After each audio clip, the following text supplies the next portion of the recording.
this episode, we go to Liberia and hang out with cannibal warlords. I left it up on the topper, I'm gonna eat it. Lieutenant General, hot. I was afraid probably the whole time I was in Liberia. There's always this underlying hum of violence, and the poverty there is so crippling that you're kind of like, why wouldn't they steal our camera? Why wouldn't they steal our clothes? I mean, people are starving and all they know is war.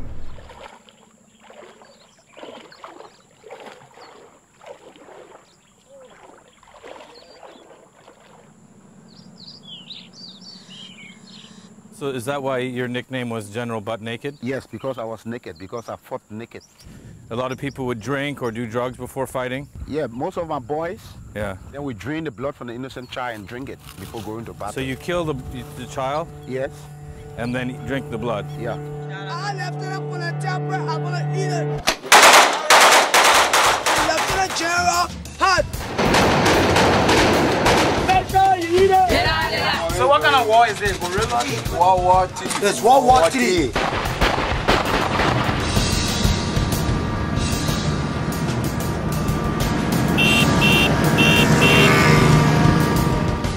We here at Vice have been fascinated by Liberia for a long time. It's America's first and only foray into quasi-colonialism in Africa. It started as a Back to Africa movement for freed slaves. In fact, the Constitution was written in Washington, and Monrovia, the capital city of Liberia, is actually named after President Monroe, and it became a state in the 1840s. So the freed slaves go back to Africa and promptly enslave the native Africans based on the plantation method they had learned in the US, which lasts for about 140 years until Samuel K. Doe, the first native African-born Liberian, was elected. But this doesn't last very long. Why?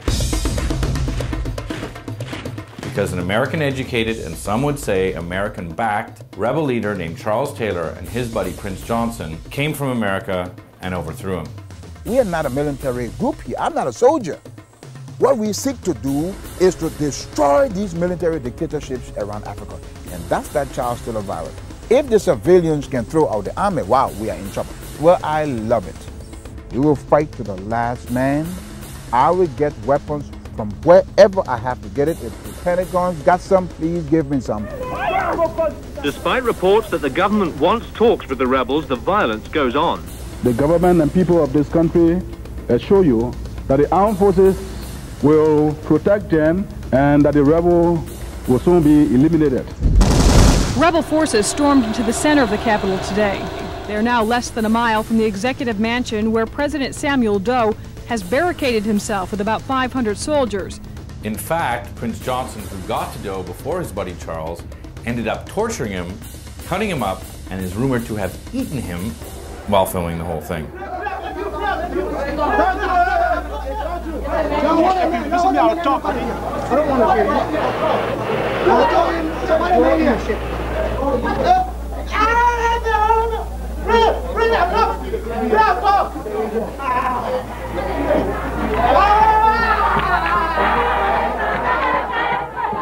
So Charles Taylor finally gets elected with a campaign slogan that reads, "He killed my ma, he killed my pa, but I'll still vote for him."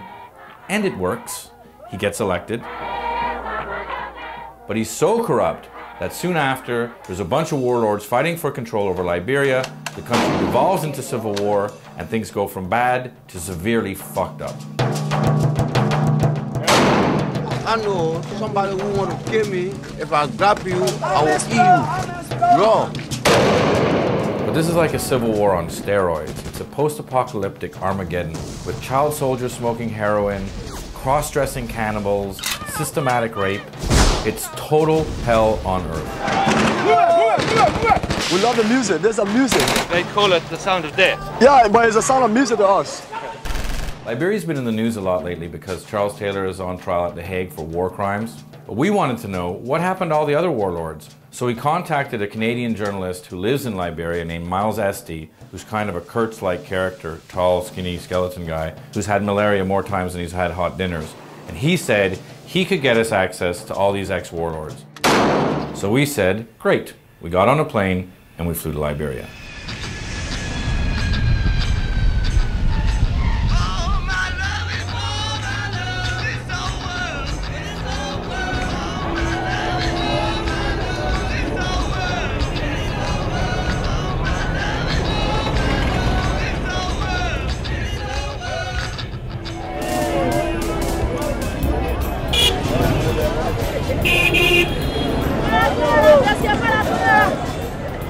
you first get to Monrovia, the first thing you think is, it's really hot. It's really hot, it's really poor, and it's totally chaotic. In fact, when we went to pick up Miles, he had just gotten out of the hospital with malaria. He gets in the car and he says, "Are you ready to go? We're going to Baboon Town in the red light district to meet our first general, General bin Laden."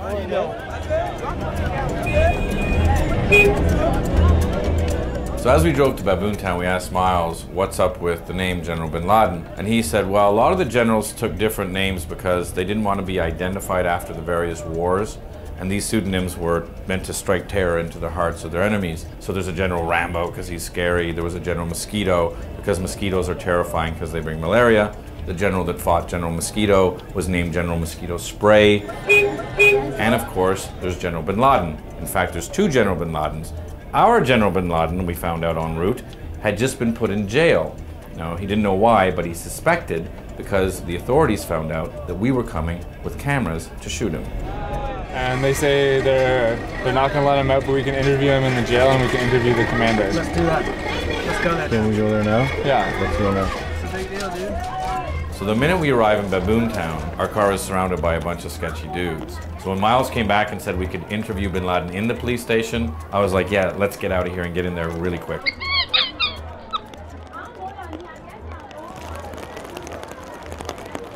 So we get into the police station and it's chaos. Some guards are saying you can go see him, other guards are saying you can't go see him, and we just have to sit there and wait. I like being in the police station. It's nice. Monkey. Little monkey. He's got herpes, I think, or something. Hi. What's wrong with the monkey? Why is the monkey here? What did the monkey do wrong? Why is the monkey here? We're in a police station in the middle of the red light district to meet General bin Laden and wondering why the monkey's here.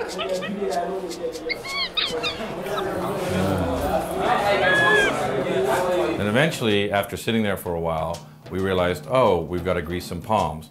So we gave them some money and bang, we were back into the jail and we could talk to bin Laden. Hey, bin Laden. Yeah. How are you? My friend Shane. Shane. I'm Bempsey, yeah. Nice to meet you. We're gonna try to get you out of here now, and then we can go back. We can go back and establish the program. Very next. Okay. That will be fun. All right. We're gonna do it right now. Now. Okay. God bless you. To get him out, what do we have to do? You know what you did? Yeah, I know what he did. Just we're talking about to get him out. What do we have to do? Yeah, when you pay that money, or you to who? What do you mean?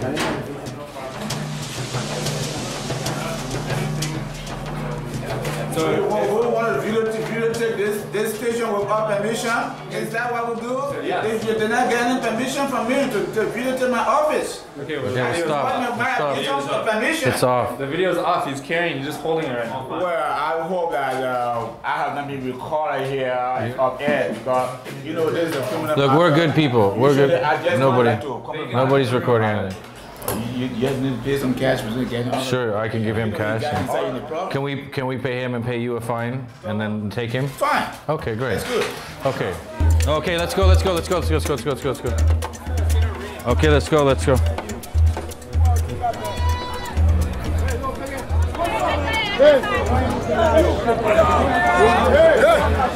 We went in there. I don't know, we're being followed by the police right now. Yeah, we might have to change tapes or do something because what we do is we shoot cards, and if they come, we can give them the tape. There's nothing on the tape. You can have a blank tape in there? Yeah, we do right now. We should just get out of here. No, now go to the warehouse. I go to my warehouse. Don't worry. All they're picking there. No, I'm going to take my tape. Yeah. Everyone, yeah, our boss man. Okay. Don't worry on that. Photograph what you want to do here. Okay. This is my compound. You are free. Okay. No police come here to do anything to you. You were man step on nobody else. Yeah? Our trip is getting progressively heavier. We will go on top of the building. Yeah, that'll be good. We go on top of the building. Okay. I'm kind of a little bit worried that the police are gonna come get us right now. I gave them a fake name and fake number. It's one of my law. Mr. National Security, right? Okay, nice to meet you. Nice to meet you. Nice to meet you. I want you to see for yourself. Okay, but we're happy that you both are here. Thank you. Thank you. So after we got bin Laden out of jail, he was very excited to get us up to his rooftop and tell us his story. And according to him, the ex-generals, who are now the community leaders, are the only ones doing anything to help the people. So maybe you could explain a little bit about, so first of all, you became known as bin Laden during the war. During the war. And then after the war, now you're sort of trying to help people by carpentry and by karate. Karate. After the war, I see some friends going astray. Yeah. You know, so long I was a general, I'm gonna make sure and bring them together. Yeah. So I do both carpentry and masonry. Yeah. And I got men that are in my workshop, we do carpentry work, and I got the field, we do martial art. Yeah. Yeah. Do you get any money here? We do our own collection sometimes before we can have rehearsal. No, but the UN or the government doesn't give you any money. Nothing. The government does not give me no support. Nothing. The UN does not give me support. It's the first time meeting you people, Yeah. calling me and here getting information from me.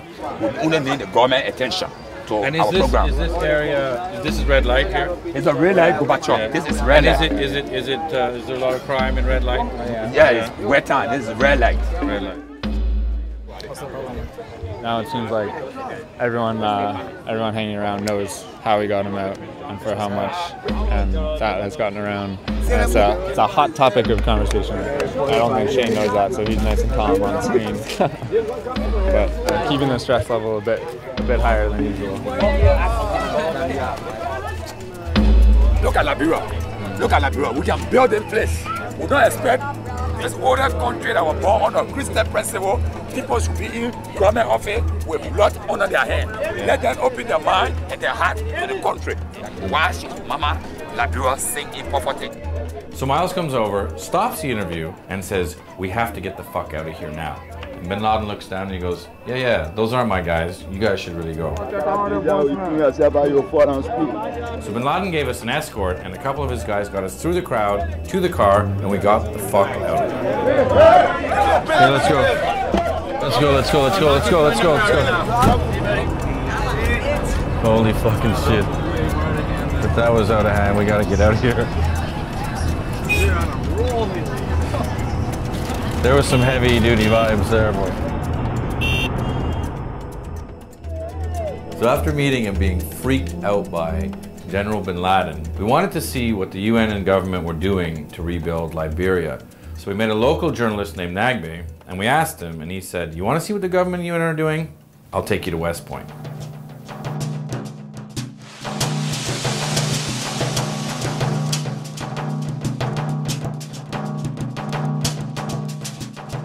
So West Point is the worst slum in Liberia, which makes it one of the worst slums in West Africa, which makes it one of the worst slums in the world. And when you first get there, the first thing you want to do is get the hell out. It's open sewers everywhere, shit, piss, garbage, everything mixed in, and the stench is overpowering. Man, this is West Point. People live here like this for years, man. It's more or less a microcosm of the city. Virtually all the major tribes living in Liberia live in the West Point.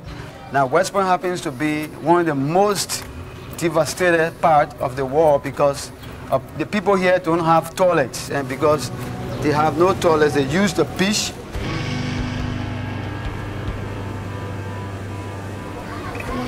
Oh, dude. It really stinks here.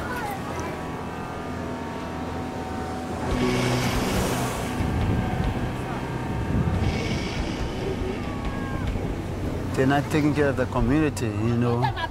But I mean, one of the first basic rules is don't shit where you eat. That's it. That's but the number one rule. Yeah, but the people are following that rule, obviously. But the government has to do something about that. Seriously, I mean, but they're not doing it. The commissioner himself sometimes go on the beach and squat and shit with the people. So even in one of the worst slums of Western Africa, you see the cultural impact that America has there. All the kids are wearing Biggie or Tupac t-shirts. And in fact, one kid came up to us and said, "Hey, I'm a rapper. Can I rap for you?" And we said yes. And it wasn't about bling and it wasn't about Cristal. is getting busy, drinking blood from the body. Slim is the first, death is the last. Believe it or not, it's easier to attack. Every woman need a man, every hands on the shoulder. Mother's Lauren was a born Liberian. She never had money, so she started sucking dick. A pretty young woman is another man's slave. Mother DeLauren had a paracord ace on her face. We step a signal killing boys. We step a signal killing girls. Yeah, we step a signal killing neighbor. Yeah, we step a signal killing everybody. And is there a lot of malaria in here? A lot. Needless to say, in West Point, health conditions are foul. Diseases everywhere. Malaria, infections, and AIDS are rampant. My mama bad down, so I decided to go on the street. I'm in school. No help. No help. These electronic shops. Yeah.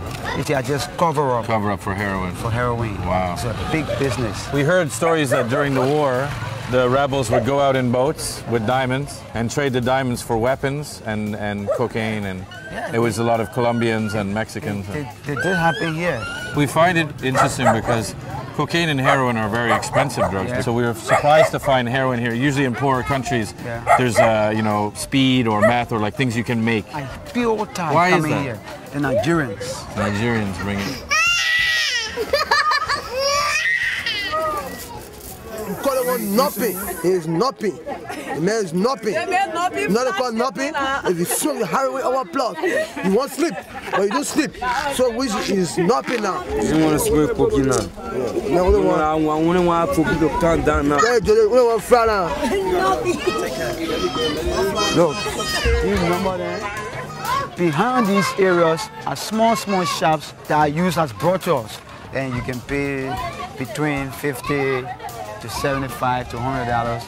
Liberian dollars? Liberian dollars. So how much is that? Less than $1. So because of the poverty, a lot of women have to become prostitutes. Yes. Or we like to use the term sex worker. Sex worker. We can go this way. I have no money. I just sell straight to get money. Almost such a way to feed them. If 1 or 2 women, we're going to part die in the war. $50, $30, $20 the fuck just to eat something.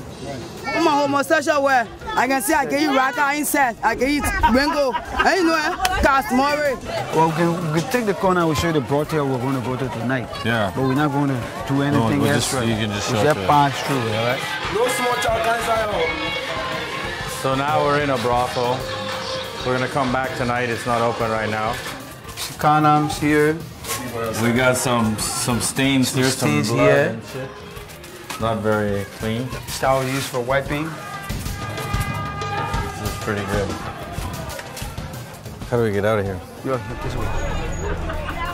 So on our first day in Liberia, we see child junkies, shit and piss everywhere, malaria, AIDS, rape, and now we start hearing about cannibalism.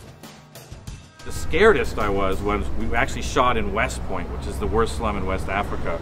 And it's kind of these rabbit warren streets. And we went to shoot in a brothel with these junkies. And the junkies started asking for money. They're like, where's my money? Where's my money?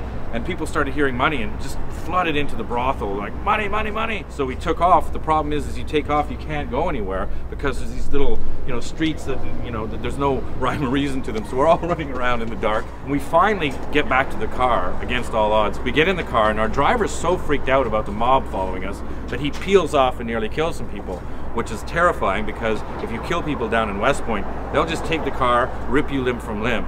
And so against all odds, we get out of there and I'm like shaking and nervous and whatever. And as we go, we realize, oh, now it's time to meet General Butt Naked.